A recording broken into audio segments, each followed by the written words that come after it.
ఆరోగ్యవంతమైన వాతావరణంలో తయారు చేయబడిన కమ్మని ఊరగాయలు, పొడులు, వడియాలు మరియు అప్పడాలు జంధ్యాల ఫుడ్స్. నమస్తే, welcome to Suman TV news. నేను మీ సాయి. ఏపీ ఎన్నికలు మరికొద్ది రోజుల్లోనే జరగనున్నటువంటి నేపథ్యంలో ప్రచార పర్వంలో అన్ని పార్టీల నేతలు మరింత ఎక్కువగా ప్రచారాన్ని కొనసాగిస్తూ మాటల తూటాలు కూడా పేలుస్తున్నారు. దీనిలో భాగంగా ఏపీసీసీ అధ్యక్షురాలు వైఎస్ షర్మిల తాజాగా ప్రెస్ మీట్లో చాలా ఘాటైనటువంటి విమర్శలు, వ్యాఖ్యలు చేయడం జరిగింది. అవినాష్ గురించి, ప్రధాని మోడీ గురించి కూడా ప్రత్యేకంగా మాట్లాడుతూ తనదైనటువంటి శైలిలో తీవ్రమైనటువంటి విమర్శలు చేశారు. సో దీనికి సంబంధించి మనం మాట్లాడదాం. మనతో పాటు Suman TV news chief editor గారు ఉన్నారు, కేశవ్ గారు. సార్ నమస్తే. నమస్తే సార్. ఒకవైపు మోడీని, మరొక వైపు వైఎస్ అవినాష్ని at a time YS Sharmila target చేసినట్టుగా కనిపించింది. గతంతో పోలిస్తే ఈసారి ఇంకా మాటల తూటాలను పదును పెంచి మరీ దాడి చేసినట్టుగా కనిపించింది. ఎలా చూడొచ్చు అంటారు ఆమె వ్యాఖ్యలని? ఎలక్షన్ డేట్ దగ్గరకు వస్తున్న కొద్దీ హీట్ పెరుగుతూ ఉందన్నమాట. షర్మిల చేసినటువంటి కామెంట్స్, ఆమె రెండు ముఖ్యమైనటువంటి విషయాలు మాట్లాడింది. నరేంద్ర మోడీ గారికి ఒక రేడియో చూపించి మన్ కీ బాత్ చెప్పింది. ఆమె చెప్పినటువంటి పాయింట్స్ కూడా చాలా ముఖ్యమైనటువంటి పాయింట్స్. ఎందుకంటే ఆంధ్రప్రదేశ్ ఇప్పుడున్నటువంటి పరిస్థితుల్లో, అంటే ఆర్థిక సమస్యలు కావచ్చు, విభజన తర్వాత వచ్చినటువంటి సమస్యలు కావచ్చు, వీటన్నిటికీ మందు రాయాల్సినటువంటి బాధ్యత, పెద్దన్న పాత్ర పోషించాల్సినటువంటి అవసరం కేంద్ర ప్రభుత్వానికి ఉంది. కేంద్ర ప్రభుత్వం ఆ పాత్రని సమర్థంగా నిర్వహించలేదు అనేది షర్మిల చేస్తున్నటువంటి ఆరోపణ. అట్ ద సేమ్ టైం గత ప్రభుత్వం, అంటే 2014 నుంచి 19 వరకు ఉన్న ప్రభుత్వం సరిగా పనిచేయలేదు కాబట్టి ఆంధ్రప్రదేశ్ ప్రజలు తిరస్కరించారు. మళ్ళీ 2019 నుంచి 24 వరకు జగన్మోహన్ రెడ్డి గారికి అవకాశం ఇచ్చారు. ఇప్పుడు ఈయన పనితీరు ఎలా ఉందనే దాని మీద కూడా రేపు రెఫరెన్స్ ఇస్తారు, అంటే రెఫరెండం ఇస్తారు ఒక రకంగా చెప్పాలంటే. సో ఈ క్రమంలో షర్మిల చేసినటువంటి ఆరోపణలు, వారు గెలిచినా వీరు గెలిచినా ఇద్దరు నరేంద్ర మోడీతో మాత్రం ఫ్రెండ్షిప్ కంటిన్యూ చేస్తున్నారు. రాష్ట్రానికి ఒరిగింది ఏమిటి అనేది ఒక ప్రశ్న. ఇప్పటికీ కూడా కరోనా కష్టకాలంలో కూడా ప్రజల్ని ఆదుకుంది కాంగ్రెస్ ప్రభుత్వం తీసుకొచ్చినటువంటి ఎన్ఆర్ఈజిఎస్, ఎంప్లాయ్మెంట్ గ్యారంటీ స్కీమ్ అని చెప్పని గ్రామీణ ప్రాంతాల్లో ఏదైతే నడిపిస్తున్నారో అలాంటి పథకాలే ఆదుకున్నాయి. పనికి ఆహార పథకం లాంటివి కానీ, అలానే ఆహార భద్రత చట్టం లాంటివి కానీ ఇవి ఆదుకున్నాయి. వీటిని అమలు చేసింది మాత్రమే నరేంద్ర మోడీ, కేంద్ర ప్రభుత్వం. అందుకని ఆంధ్రప్రదేశ్ ప్రజలకి కొన్ని ఆకాంక్షలు ఉన్నాయి, వాటి గురించి మీరు మాట్లాడండి అంటూ ఆమె టేప్ రికార్డర్ అది చూపిస్తూ, అదే రేడియో ఇది చూపిస్తూ మన్ కీ బాత్ని ఇప్పుడు ఏపీ ప్రజల మన్ కీ బాత్ అనేటువంటిది క్యాంపెయిన్ చేస్తున్నారు షర్మిల గారు. కాకపోతే ఏంటంటే ఆమె ఓన్లీ కడపలోనే క్యాంపెయిన్ చేయకుండా ఆంధ్రప్రదేశ్ అంతటా చేసుంటే బాగుండేది. ఎందుకంటే ఆంధ్రప్రదేశ్ ప్రజలందరి సమస్య, ప్లస్ ఆమె ఆంధ్రప్రదేశ్ కాంగ్రెస్ రాష్ట్ర అధ్యక్షురాలు ఓన్లీ కడపకు పరిమితం అయిపోయారు. గత 10-15 రోజులుగా చూస్తే ఆల్మోస్ట్ కడప జిల్లా, కడప లోక్సభ పరిధిలోనే ఆమె యాత్రలు జరగడం కానీ, ఆమె ప్రెస్ మీట్లు కానీ, అంటే ఉదయం ప్రోగ్రామ్ ఏదో ఒక ప్రెస్ మీట్ ఉంటుంది, లేదా సాయంత్రం ఉన్న ప్రెస్ మీట్ ఉంటుంది, లేదా ఉదయం ఒక రోడ్ షో కానీ, ప్రజల్లోకి వెళ్ళేటువంటి ప్రయత్నం కానీ, గ్రామీణ ప్రాంతాలని సందర్శించేటువంటి ప్రయత్నం, ఇవన్నీ జరుగుతూ ఉన్నాయి. సో ఈ ప్రయత్నం రాష్ట్ర వ్యాప్తంగా జరుగుంటే ఆ లెక్క వేరేగా ఉండేది. 175 కాన్స్టిట్యున్సీస్లో మిత్రపక్షాలకి ఒక 10-15 వదిలేసినా కానీ మిగతా చోట్ల కాంగ్రెస్ బరిలో ఉంది కదా. సో అక్కడ సమస్య వస్తుంది. కానీ ఆమె లేవనెత్తినటువంటి అంశాలపైన ప్రధానమంత్రి టూర్లో స్పందిస్తారా, లేదా ప్రధానమంత్రి ఏదైనా సమాధానం చెప్తారా? ఆంధ్రప్రదేశ్ ప్రజలందరూ ఎదురు చూస్తుంది కూడా చంద్రబాబు నాయుడు లేదా పవన్ కళ్యాణ్ వీళ్ళు ముగ్గురు కలిసి వస్తే ఓటేద్దామా, ఆంధ్రప్రదేశ్కి ఏమన్నా చెప్తారా, ఆంధ్రప్రదేశ్కి ఏమన్నా ప్రయోజనం? ఎందుకంటే ప్రధానమైన సమస్యలు చాలా ఉన్నాయి కదా, వాటి గురించే ఇప్పుడు ఆమె ఫోకస్ చేసింది. రెండో పార్ట్ చూస్తే జగన్మోహన్ రెడ్డి గారిని టార్గెట్ చేసింది. ఫస్ట్ నుంచి కూడా జగన్మోహన్ రెడ్డి విషయంలో ఆమె ఒకటే పాయింట్ చెప్తుంది, వివేకానంద రెడ్డి గారి హత్య కేసుకు సంబంధించినటువంటి అంశం. ఈసారి కొంచెం పదును పెంచారు, వాడి పెంచారు, నకిలీ పాస్పోర్ట్ ఏదో రెడీ చేసుకుంటున్నారు. ఒకవేళ గవర్నమెంట్ మారిపోతుందని చెప్తున్నారు. గవర్నమెంట్ మారిపోతే తను అరెస్ట్ చేయడం ఖాయం అనేటువంటి దృష్టిలో అవినాష్ రెడ్డి ఉన్నారు. కాబట్టి ఆయన నకిలీ పాస్పోర్ట్ రెడీ చేసుకుంటున్నాడు దేశం వదిలి పారిపోవడానికి అని చెప్పని చాలా ఘాటైనటువంటి విమర్శలు చేశారు. ప్లస్ భారతిని టార్గెట్ చేసి మాట్లాడారు. అందరినీ నరికేసి మీరే ఉండండి, ఏకపక్షం ఒకే పక్షం అనేటువంటి చాలా సీరియస్ ఎలిగేషన్స్ అవన్నీ కూడా. అంటే వాళ్ళు సీరియస్ ప్రత్యర్థిగా చూడకపోయినప్పటికీ కూడా షర్మిల గారు చేస్తున్నటువంటి విమర్శలు మాత్రం చాలా సీరియస్వి. కడప ప్రజలకు ప్రధానంగా చేస్తున్నటువంటి విజ్ఞప్తిగా కూడా చెప్పారు. కడప ప్రజలు ఇప్పుడు రియాక్ట్ అవ్వండి, నేను ఓడిపోతే నిజం ఓడిపోయినట్టు, అవినాష్ రెడ్డి గెలిస్తే నేరం గెలిచినట్టు అనేటువంటి ఒక స్లోగన్ ఇచ్చారు. సో కడప ప్రజలు ఏ విధంగా దీన్ని చూస్తారు? 15-20 రోజులుగా కడపలోనే మకాం వేసి ఆమె చేస్తున్నటువంటి ప్రయత్నానికి ఎంతవరకు ఆదరణ ఇస్తారనేది చూడాలి. ఇంకొక 2-3 రోజుల్లో ఓటింగ్ స్టార్ట్ అయిన తర్వాత ఓటింగ్ రోజు ఇంకొక మాట కూడా అన్నారు, నేను గెలిస్తే ఎంపీగా ఇంటికి వచ్చి మీరు కలవచ్చు, అవినాష్ గెలిస్తే జైలుకి వెళ్ళి మీ ఎంపీని కలవాల్సిన పరిస్థితి వస్తుందంటూ కూడా ఆమె చెప్పడం జరిగింది. అంటే ప్రభుత్వం మారితే నెక్స్ట్ ఖచ్చితంగా అవినాష్ అరెస్ట్ అవుతాడనేటువంటి ఒక ఇండికేషన్ ఆమె చెప్తున్నట్టు వస్తుంది దీంతో. అంటే అంతే కదా, 100% అది కన్ఫర్మ్ అనేటువంటిది ఆమెకు ఏమైనా ఇన్ఫర్మేషన్ ఉండొచ్చు. ఎందుకంటే ఇప్పుడు చాలామంది అప్పుడు ఇన్సిడెంట్ జరిగినప్పుడు చంద్రబాబు నాయుడు ప్రభుత్వం ఉంది కదా, అప్పుడు ఏం చేశారు, ఇట్లాంటి ప్రశ్నలన్నీ వస్తున్నాయి. కానీ వాస్తవానికి ఎలక్షన్ కోడ్ వచ్చిన తర్వాత వివేకానంద రెడ్డి గారు హత్య జరిగింది. నామినేషన్స్ వేయడానికి నామినేషన్స్ గడువు కంప్లీట్ అవ్వడానికి 2-3 రోజులు ముందర జరిగినట్టు ఉంది నాకు గుర్తున్నంత వరకు. మార్చి 14-15 జరిగినట్టు ఉంది. మార్చి 18తో లాస్ట్ టైము, అంటే 2019 ఎలక్షన్స్ అప్పుడు నామినేషన్స్ లాస్ట్. అప్పటికి గవర్నమెంట్ లేదు, గవర్నమెంట్ ఈజ్ ప్యారలైజ్డ్. ఎందుకంటే హూ ఈజ్ చీఫ్ మినిస్టర్ అని అడిగారు కదా అప్పుడు చీఫ్ సెక్రటరీ ఎల్వి సుబ్రహ్మణ్యం గారు. అప్పటి వరకు ఉన్న చీఫ్ సెక్రటరీని మార్చేసి ఆయన ఈసీ అపాయింటెడ్ చీఫ్ సెక్రటరీ. ఇటు ఈయన డీజీపీ కూడా EC appointed DGP. At the same time intelligence chief కూడా ఈసీ అపాయింటెడ్ ఇంటెలిజెన్స్ చీఫ్. కాబట్టి ఇంకా అక్కడ గవర్నమెంట్ ఎక్కడ ఉంటుంది, చంద్రబాబు నాయుడు గారు ఆపరేషన్స్ చేయడానికి అవకాశం ఎక్కడ ఉంటుంది. కాబట్టి అప్పుడు ప్రజలకు గుర్తుండి ఉండకపోవచ్చు, బట్ జరిగింది అయితే అది. అందుకనే ఆ రోజు అసలు బ్యాక్ ఎండ్ హిస్టరీ ఏంటనేది బయటికి రాకుండానే కేసు ఎలక్షన్స్ దృష్ట్యా ఏం చెప్తే అది ఎవరు ఎక్కువ నోరేసుకొని బయటపడితే వాళ్ళ మాట వినేటువంటి వాతావరణం ఉంది. తర్వాత అప్పుడు వేసినటువంటి సిట్ను కూడా తీసేశారు, ఆ ఆఫీసర్ని సస్పెండ్ చేసింది జగన్మోహన్ రెడ్డి గవర్నమెంట్.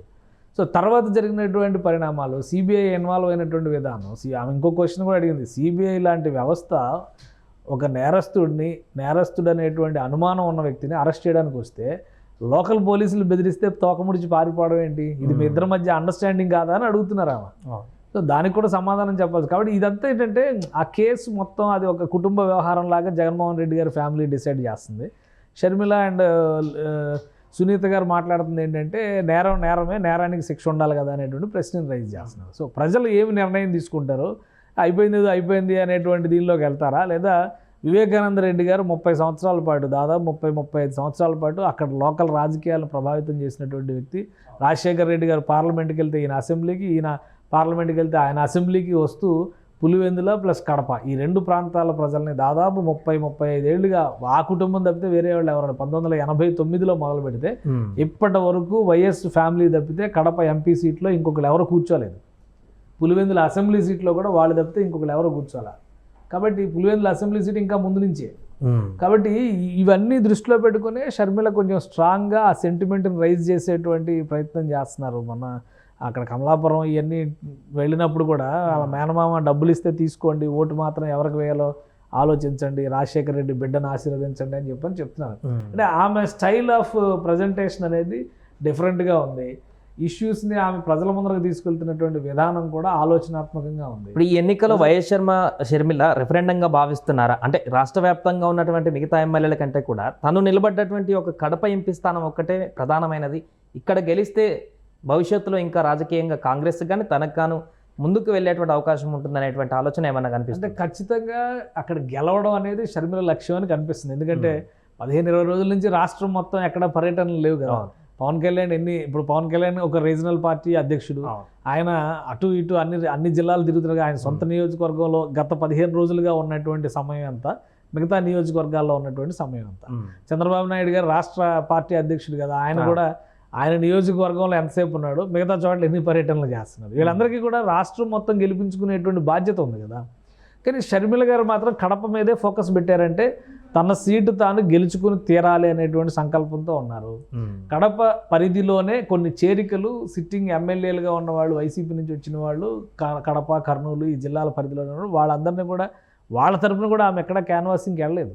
సో కడపలోనే ఆమె యాత్రలు చేస్తున్నారు, కడపలోనే ప్రెస్ మీట్లు పెడుతున్నారు, కడపలోనే తన ఎజెండాను ప్రజలకు వివరించేటువంటి ప్రయత్నం చేస్తారు, కడప నుంచే తన జెండా ఎగరాలనేటువంటి ప్రయత్నం చేస్తున్నారు. కాబట్టి కడప పార్లమెంటు సీటు విషయంలో అవినాష్ రెడ్డిని ఓడించి తీరాలి, తను మాత్రం గెలిచి తీరాలనేటువంటి సంకల్పంతోనే ఆమె చేస్తున్నటువంటి స్టేట్మెంట్లు కానీ ఆమె చేస్తున్నటువంటి ప్రయత్నాలు కానీ కనిపిస్తున్నాయి. అంటే ఒక గెలుపు తర్వాత విజయానికి నాంది అవుతుంది అనేటువంటి ఆలోచన కూడా కావచ్చు. ఎందుకంటే కాంగ్రెస్ పార్టీ నాయకులు ఒకటే మాట చెప్తున్నారు, ఈసారి మేము అధికారంలోకి వస్తామని చెప్పడం లేదు. తులసిరెడ్డి గారు లాంటి వాళ్ళు చెప్తున్నారు వైనాట్ కాంగ్రెస్ అనేటువంటి మాట. వైనాట్ కాంగ్రెస్ అనేటువంటి మాటని యాక్సెప్ట్ చేయొచ్చు, 175 అడగట్లేదు కదా కాంగ్రెస్, 5ో 10ో అడుగుతున్నారు కదా. ప్రజలు కూడా కాంగ్రెస్ 10 ఏళ్ళు వెలేశారు కదా, అవును. ఇంక అంతకంటే ఇంకేమి చేస్తారు ప్రజలు మాత్రం.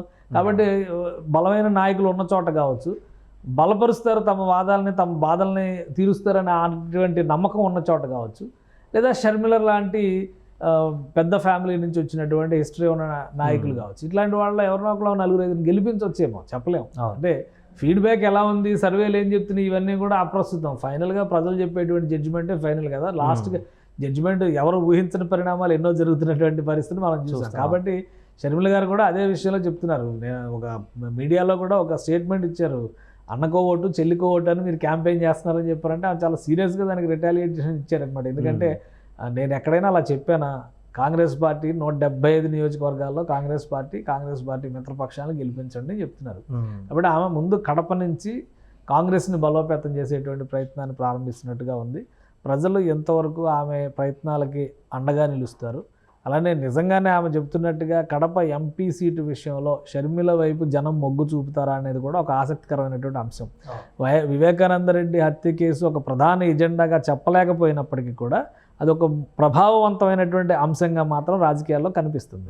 కాబట్టి ఈ ఫలితాల తర్వాత ఆ విషయంలో ఇంకెంత ముందడుగు పడుతుంది. ఒకవేళ గవర్నమెంట్ మారితే కనుక ఆమె చెప్తున్నట్టుగా నిజంగానే గట్టి చర్యలు తీసుకోవడానికి అవకాశం ఉండొచ్చు. ఎందుకంటే సిబిఐని అప్పుడు అడ్డుకునే వాళ్ళు ఎవరు ఉంటారు కదా, లోకల్ పోలీసు కూడా సపోర్ట్ చేయాల్సి వస్తుంది కదా. చాలా పెద్ద వాళ్ళని అరెస్ట్ చేసి, జగన్మోహన్ రెడ్డి గారిని అరెస్ట్ చేస్తే మొత్తం అతలాకుతలం అయింది అనుకునేటువంటి సమయంలో కూడా మరి ఆయన్ని అరెస్ట్ చేసి తీసుకెళ్ళినటువంటి పరిస్థితులు చూసాం కదా మనం. సో అంతకంటే పెద్ద లీడర్ ఎవరున్నారు ఈ మధ్య కాలంలో? తర్వాత చంద్రబాబు నాయుడు గారిని మొన్న అరెస్ట్ చేశారు కదా. మొత్తం అంతా కూడా ఆయన తీసుకెళ్తున్నటువంటి రోడ్డు మొత్తం కూడా నిశ్శబ్దంగా మారిపోయింది. అటు ఎక్కడ నాయకులు కానీ కార్యకర్తలు కానీ బయటకు వచ్చేటువంటి పరిస్థితి లేదు. అంతకంటే పెద్ద నాయకులు ఇంకెవరు ఉంటారు? జగన్మోహన్ రెడ్డి గారును ఈయన కంటే చంద్రబాబు నాయుడు కంటే పెద్ద నాయకులు ఇంకెవరు?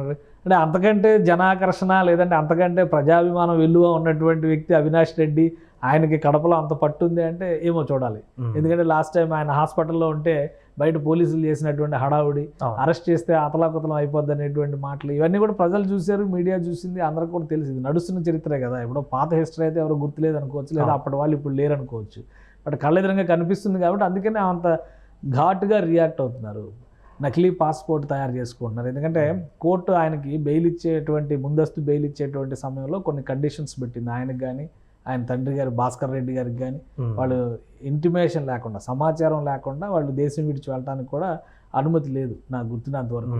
ఒకవేళ అలాంటివి ఉన్నాయి కాబట్టి ఆయన పాస్పోర్ట్ కాకుండా నకిలీ పాస్పోర్ట్ ఏమైనా చేస్తున్నారా? ఎందుకంటే ఆమె చెప్పేటువంటి మాటలు కొన్ని అటు ఇటు చూస్తే కనుక ఏమో జరగచ్చేమో అనేటువంటి అనుమానం కలిగించే విధంగా ఉన్నాయి. కాబట్టి అందుకనే అంత సంచలనాత్మకంగా ఆమె కామెంట్ చేసినట్టుగా కనిపిస్తుంది. ఒకవేళ అలాంటి ప్రయత్నాలు ఏమైనా జరిగితే ప్రభుత్వం మారేటువంటి పరిస్థితి ఉంటే కనుక ఖచ్చితంగా దానికి తగ్గట్టుగా ప్రభుత్వ వ్యవస్థలు స్పందించాల్సినటువంటి అవసరం కూడా ఉంటుంది. Right sir. మొత్తానికి అది వైఎస్ షర్మిల తాజాగా ప్రెస్ మీట్లో మాట్లాడినటువంటి మాటలు అయితే కొంత ఎక్కువ హీట్ పుట్టించేలానే కనిపిస్తుంది కడపలో. ఒకవైపు మోడీని టార్గెట్ చేస్తూ, మరొక వైపు వైఎస్ అవినేష్ను టార్గెట్ చేస్తూ నేరుగా మాట్లాడినటువంటి మాటలు అయితే కడప ప్రజలకైతే కొంత ఆలోచించుకునేటువంటి అవకాశాన్ని ఇచ్చినట్టుగా కనపడుతుంది. దీన్ని ఈమె చెప్పినటువంటి వ్యాఖ్యలను కూడా విస్తృతంగా చర్చించేటువంటి ఒక ప్లాట్ఫామ్గా మారినటువంటి పరిస్థితి నెలకొంది. సుమన్ టీవీలో మీ పర్సనల్ అండ్ బిజినెస్ ప్రమోషన్స్ కోసం కింది నెంబర్కి కాంటాక్ట్ చేయండి.